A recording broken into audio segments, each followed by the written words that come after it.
Σήμερα θα φτιάξουμε ένα επιπλάκι εισόδου. Ένα έπιπλο που συνήθως το βάζουμε στην είσοδο με έναν καθρέφτη από πάνω, ξέρετε, εκεί που αφήνουμε τα κλειδιά. Αυτό.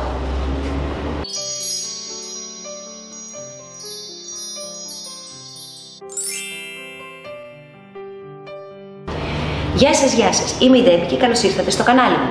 Κάντε like, subscribe, κοινοποίηση, πατήστε και το καμπανάκι να σας έρχονται ενημερώσεις για κάθε καινούριο βίντεο.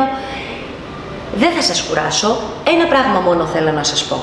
Επειδή το έχω πει πολλές φορές, δεν ξέρω στην πορεία τι θα προσθέσω κάθε φορά που φτιάχνω κάτι. Ενδεχομένως η σειρά να μην είναι σωστή, θα σας το δείξω, θα το δείτε και στο βίντεο αυτό το πράγμα. Εννοώ τα ξυλόγλυπτα, τα έβαλα μετά.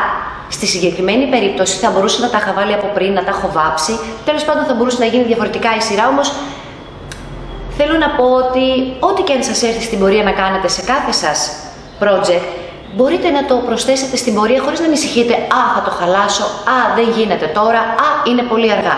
Ποτέ δεν είναι αργά να διορθώσετε κάτι μέχρι να το τελειώσετε και μέχρι να δείτε ότι το αποτέλεσμα σας αρέσει πραγματικά. Επίσης, όλα τα προϊόντα που χρησιμοποιούνται στα βίντεο από εδώ και πέρα θα τα βρίσκετε κάτω από το βίντεο στην περιγραφή, μόνο που αυτή τη φορά θα τα βρείτε στο e-shop μου. Ναι, επιτέλους είναι έτοιμο το ηλεκτρονικό κατάστημα και μπορείτε να βρίσκετε ό,τι θέλετε στο e-shop. Πάμε να δούμε το βίντεο.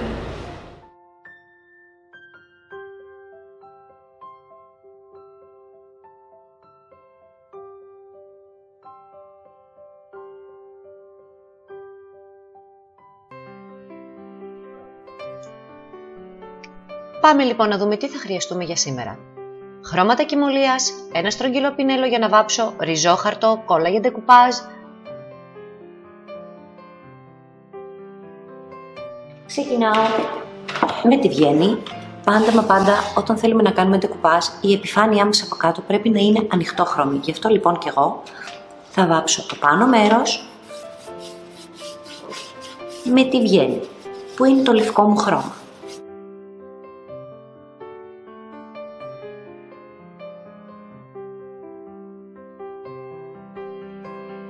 Εάν θέλετε μπορείτε να περάσετε με ρολάκι για να γίνει λία επιφάνεια. Το υπόλοιπο έπιπλο θα το βάψω με τη βουκουρέστη, τίποτα, δεν κάνω τίποτα, απλά το βάφω.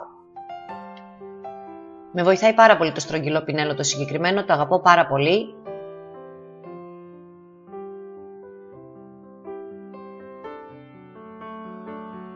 Το μέρος είπαμε θα το βάψω με βελιγράδι. Το λέω και θα το ξαναπώ πάρα πολλές φορές. Εάν νιώθετε ότι το πινέλο σας δεν γλιστράει, βρέξτε το λίγο στην ακρούλα, μια λεπτή στρώση, παρά να έχετε μια παχιά στρώση η οποία να μην είναι ομοιόμορφη.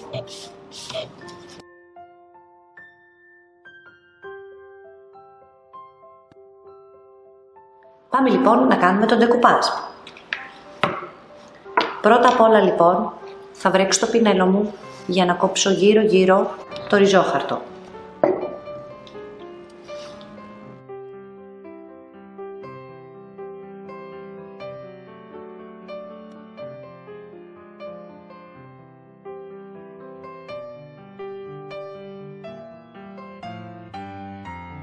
Ο λόγος που κόβω το ριζόχαρτο με το χέρι είναι για να γίνει πιο ομοιόμορφα η ενσωμάτωση. Να μην φαίνεται η γραμμή εκεί που τελειώνει το ριζόχαρτο. Όλα για ντεκουπάζ.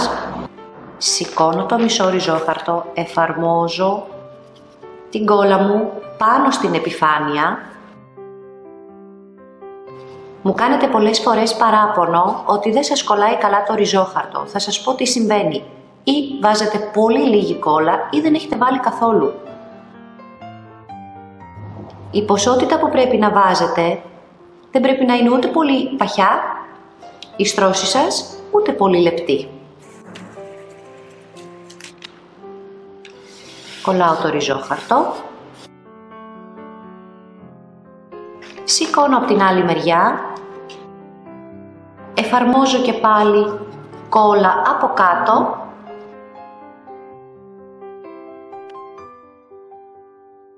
Ξεκινάω από το κέντρο και σπρώχνω το ριζόχαρτο έτσι ώστε να μην έχει καθόλου κενά. Και με το πινέλο μου πάω στο κέντρο ακριβώς, φτιάχνω ένα σταυρό στην ουσία και αρχίζω και σπρώχνω την κόλλα προς τα έξω. Με αυτόν τον τρόπο, εάν έχουν μείνει κάποια κενά μέσα στο ριζόχαρτο, έχει εγκλωβιστεί δηλαδή αέρας, ο αέρας αυτός θα βγει προς τα έξω.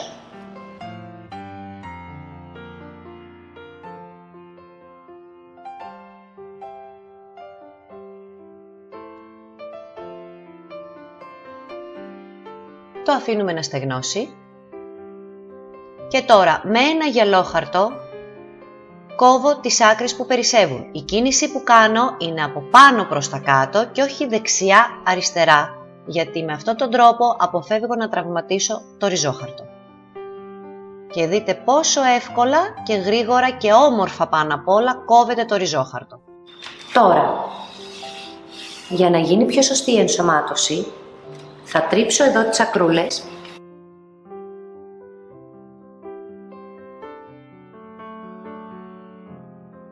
και θα περάσω με βερνίκι όλη την επιφάνεια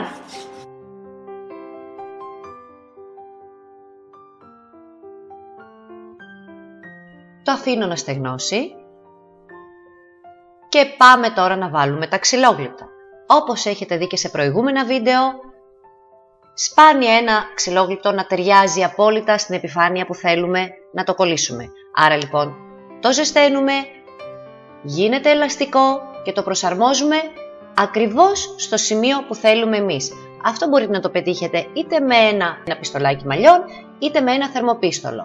Βάζουμε κόλλα επάνω στο ξυλόγλυπτο, είτε ξυλόκολλα είτε μια απλή κόλλα χειροτεχνίας. Τέλος πάντων, καλό είναι να είναι μια δυνατή κόλλα. Τοποθετούμε επάνω στην επιφάνεια. Συνεχίζω να ζεσταίνω όμως το ξυλόγλυπτο, έτσι ώστε να μην χάνει την ελαστικότητά του και να κολλήσει πάρα πολύ καλά, γιατί η συγκεκριμένη επιφάνεια δεν είναι λία, δεν είναι ευθεία, έχει καμπύλες και με δυσκολεύει λίγο. Αφαιρώ τα υπολείμματα της κόλλας για να είναι καθαρό γύρω-γύρω και στα πόδια λέω να βάλω τρέσα. Η τρέσα είναι όπως τη βλέπετε, έχει μήκος 2 μέτρα και 15 εκατοστά και μόλις τη ζεστάνετε αρχίζει και ανοίγει, την κόβετε με ένα ψαλίδι, χρησιμοποιείτε το κομμάτι που χρειάζεστε, αυτό που θέλετε να βάλετε, δηλαδή να διακοσμήσετε τα έπιπλά σας ή οποιοδήποτε αντικείμενο, και το υπόλοιπο παραμένει στρογγυλό μέχρι να χρειαστεί να το χρησιμοποιήσετε ξανά. Ακριβώς με τον ίδιο τρόπο ζεσταίνω, γίνεται ελαστικό, εφαρμόζω την κόλλα μου και συνεχίζοντας να ζεσταίνω, το κολλάω επάνω στην επιφάνεια. Τώρα εδώ πρέπει να σας πω το εξής. Είναι λάθος βήμα αυτό, αλλά επειδή μου ήρθε στην πορεία να προσθέσω και τα ξυλόγλυπτα, θα μπορούσα αυτή τη δουλειά, θα μου ήταν πολύ πιο εύκολο να τα κάνω πιο πριν, να τα κολλήσω, να βάψω με διαφορετικό χρώμα εκεί που είναι τα ξυλόγλυπτα και με διαφορετικό χρώμα τα υπόλοιπα. Τέλος πάντων θα καταλάβετε όταν τελειώσω ότι δεν υπήρχε λόγος να γίνει με αυτή τη σειρά, θα μπορούσε να γίνει διαφορετικά. Δηλαδή στην ουσία τώρα εγώ έχω βάλει τα ξυλόγλυπτα και βάφω πάλι με μαύρο. Όπου υπάρχει ξυλόγλυπτο το βάφω μαύρο και προσέχω πάρα πολύ να μπει το χρώμα στις εσοχές.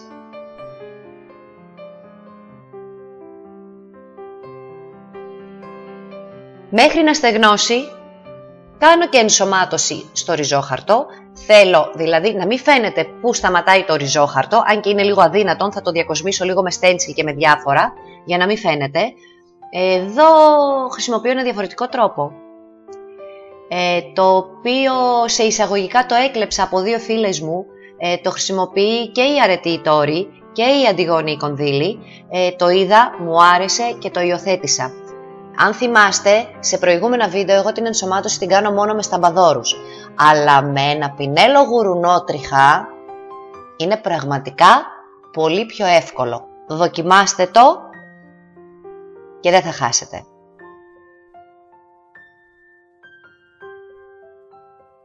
Στην ουσία τι κάνω, τοποθετώ το χρώμα, εντάξει τα χρώματα πρέπει να είναι κοντινά με το μοτίβο που έχω, και μετά με το πινέλο γουρουνότριχα τα μποναριστά απλώνω το χρώμα και απλώνει πάρα πολύ ομοιόμορφα και πάρα πολύ όμορφα, χωρίς να λερώνει πολύ το ριζόχαρτο. Βέβαια, και πάλι δεν έχω πρόβλημα γιατί έχω προνοήσει και έχω περάσει βερνίκι.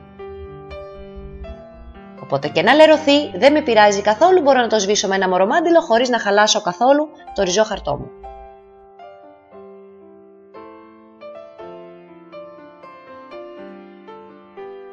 Συνεχίζω, κάνω την ενσωμάτωση και από την άλλη πλευρά. Τώρα λοιπόν έχει στεγνώσει το μαύρο, παίρνω ξανά το βουκουρέστι και βάφω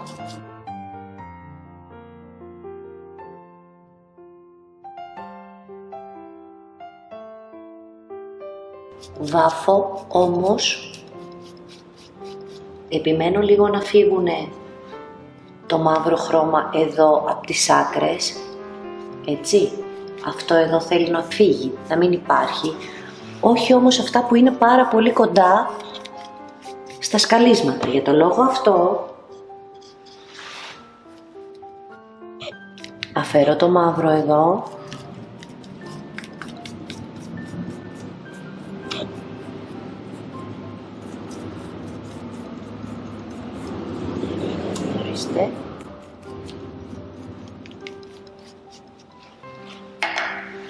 και παίρνω ένα μωρομάντιλο.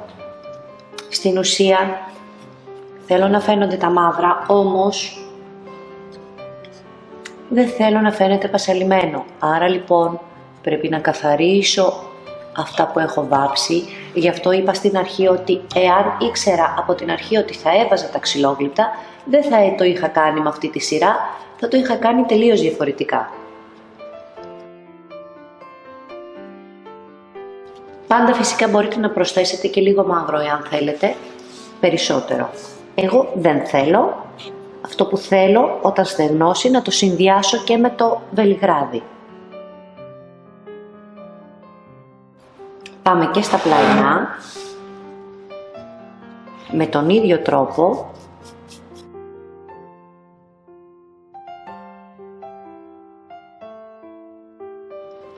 Και τα μοράρω.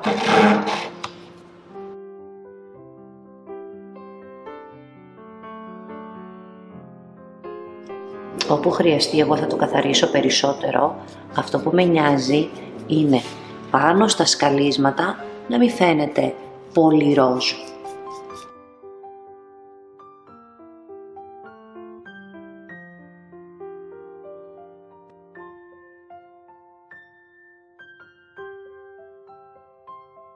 Βάφω με βελιγράδι τις λεπτομέρειες στο πάνω μέρος.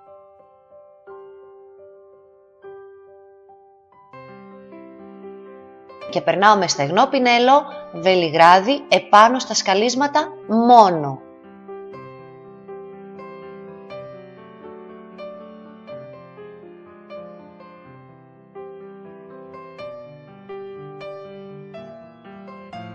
Τώρα λοιπόν θα χρησιμοποιήσω stencil όπα με γράμματα.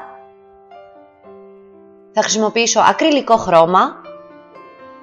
Και επειδή δεν θέλω να φαίνεται πολύ σκούρο το χρώμα μου, δηλαδή να μην είναι πολύ μαύρο, θα ανακατέψω μαύρο και καφέ για να μαλακώσει λίγο. Θα χρησιμοποιήσω το κλασικό σταμπαδόρο που μου αρέσει πάρα πολύ να δουλεύω με αυτό, να γεμίζω τα stencil με αυτό, είναι πολύ πιο εύκολο. Και ξεκινάω και θα δείξει πώς θα βγει.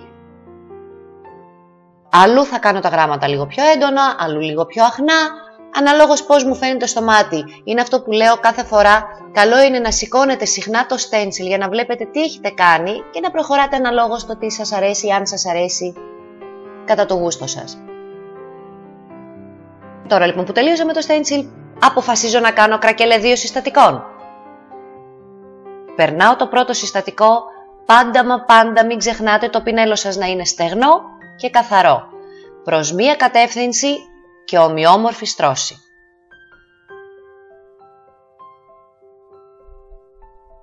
Το αφήνω να στεγνώσει και χρησιμοποιώ το δεύτερο συστατικό. Πάλι προς την ίδια κατεύθυνση και προσπαθώ και πάλι να έχω παντού την ίδια στρώση. Αυτό είναι βασικά το πιο σημαντικό για να έχετε ομοιόμορφα σπασίματα.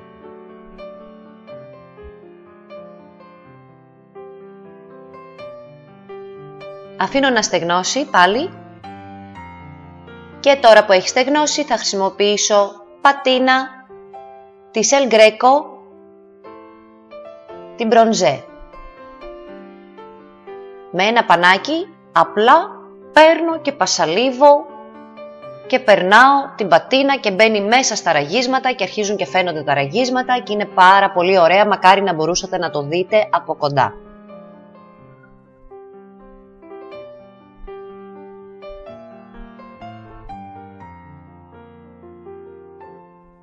Πραγματικά είναι κρίμα που δεν φαίνεται πολύ καλά μέσα από το βίντεο, γιατί είναι πάρα πολύ ωραία τα ραγίσματα που έχουν γίνει και το συγκεκριμένο χρώμα της πατίνας τέριαξε απόλυτα με το συγκεκριμένο θέμα.